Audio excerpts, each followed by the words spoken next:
Em 1914, a expedição de Shackleton partiu para descobrir a Antártica. Ela nunca chegou ao seu destino final e seus membros sobreviveram 18 meses em condições extremas. No início do século XX, Ernest Shackleton quase perdeu sua vida e de sua tripulação. O desafio era fazer a primeira travessia do continente polar, mais ou menos 3.000 quilômetros. Em 5 de dezembro de 1914, o explorador britânico deixou a ilha da Geórgia do Sul, ao largo da costa da Argentina, a bordo do Endurance e estabeleceu rota para a Antártica. O homem conhecia bem a região. Entre 1901 e 1909, ele participou de 2 expedições para tentar chegar ao polo. Estas façanhas lhe renderam o título de Cavaleiro do Rei Eduardo VII e o tornaram uma lenda entre os grandes aventureiros que tentam plantar a bandeira britânica nas últimas terras desconhecidas do globo, arriscando suas vidas para a glória e honra do Império. A tripulação era composta por 26 homens que Shackleton e seu capitão Frank Worsley havia selecionado entre 5.000 voluntários. O Polo Sul havia sido conquistado 3 anos antes pelo norueguês Roald Amundsen, mas Shackleton voltou à Antártica naquele ano para enfrentar outro desafio: fazer a primeira travessia do continente polar entre o Oceano Atlântico e o Oceano Pacífico, num raio de 3.000 quilômetros nas condições mais desumanas imagináveis, através de uma das áreas geográficas mais inóspitas do nosso planeta.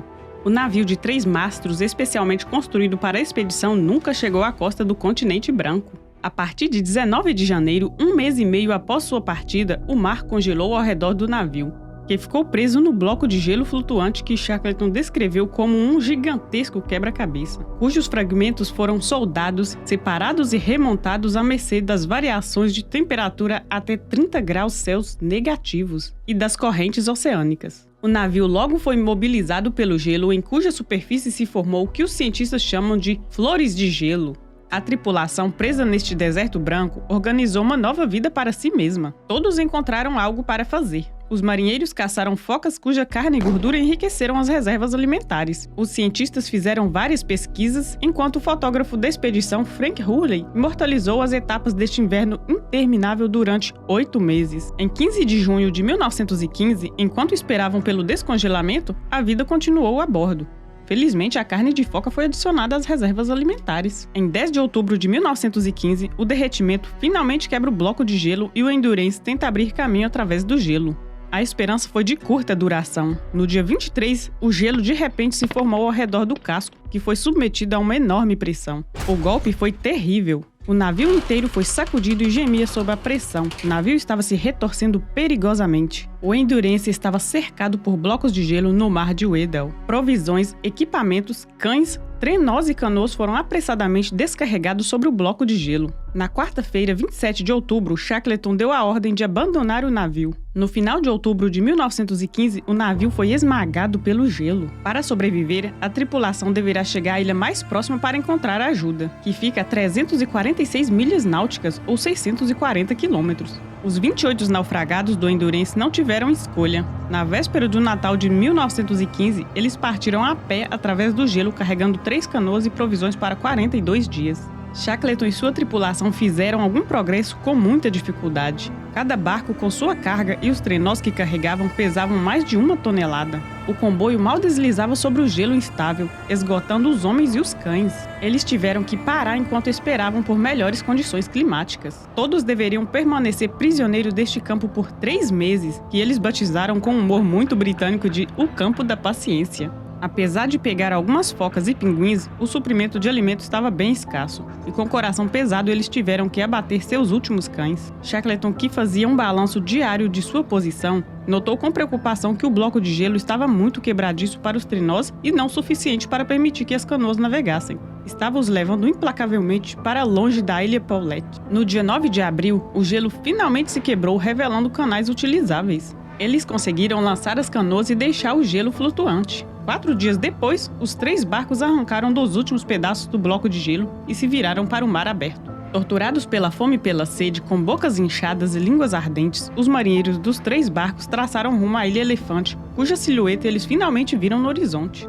Eles desembarcaram lá no dia 14 de abril exaustos. Mas eles não foram salvos. A ilha está fora das rotas de navegação. Nenhum navio jamais passou ao largo da costa. Na primavera de 1916, Shackleton e seus companheiros só podiam confiar em si mesmos. Sua única chance de salvação era chegar à ilha da Geórgia do Sul ao nordeste. de onde eles haviam partido 16 meses antes. Isso significa uma nova viagem de quase 1.500 quilômetros através dos mares mais difíceis do mundo. Apenas uma das canoas, a James Caird, uma embarcação de 7 metros, foi preparada para tal aventura. Shackleton embarcou no dia 24 de abril com o capitão Worsley e 4 voluntários. Os outros 22 homens do Endurance tiveram que esperar e sobreviver ao frio e à fome. Após 15 dias de uma travessia, durante a qual eles quase afundaram várias vezes, os 6 homens chegaram à costa sul da ilha. Mas eles tiveram um último teste. Para chegar ao resort Stromness, na costa norte, eles tiveram que atravessar esta terra inóspita, cujos picos gelados atingem uma altitude de quase 3.000 metros. 30 quilômetros de uma escalada foram realizados apenas com uma corda e um adereço de carpinteiro como um machado de gelo. No dia 20 de maio, eles se apresentaram exaustos às autoridades da pequena base britânica. Banhados e vestidos com roupas limpas, finalmente puderam ter uma refeição quente e digna, a primeira depois de 1 ano e meio. Após 3 tentativas fracassadas, os homens do Endurance encalhados na Ilha Elefante só foram resgatados 3 meses depois, em 30 de agosto de 1916. Os naufragados do gelo escaparam todos ilesos.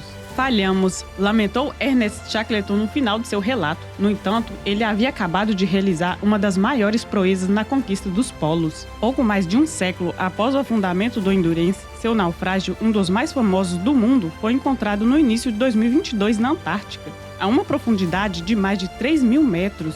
Um feito tecnológico que desperta as memórias da época dourada da exploração polar. Após o épico Endurance, o continente branco continua a fascinar os cientistas e exploradores, mas não mais navios de 3 mastros ou motores a vapor. No século XXI, a tecnologia está a serviço da descoberta. O Polar Pod é o navio do futuro, com uma plataforma oceanográfica vertical de 100 metros de altura, projetada para resistir às ondas e correntes violentas. Durante 2 anos, este navio irá circular a Antártica. Seu sofisticado equipamento permitirá a uma equipe internacional de pesquisadores estudar a dinâmica das correntes, das ondas e até mesmo fazer o inventário da fauna marinha usando medidas acústicas. O idealizador do projeto é nada menos que Jean-Louis Etienne, que entre 1889 e 1990 atravessou o polo a pé ao longo de 6.300 quilômetros. A partida do Polar Pod, inicialmente prevista para outubro de 2021, ocorrerá a partir do Porto Elizabeth, na África do Sul, no último trimestre de 2024.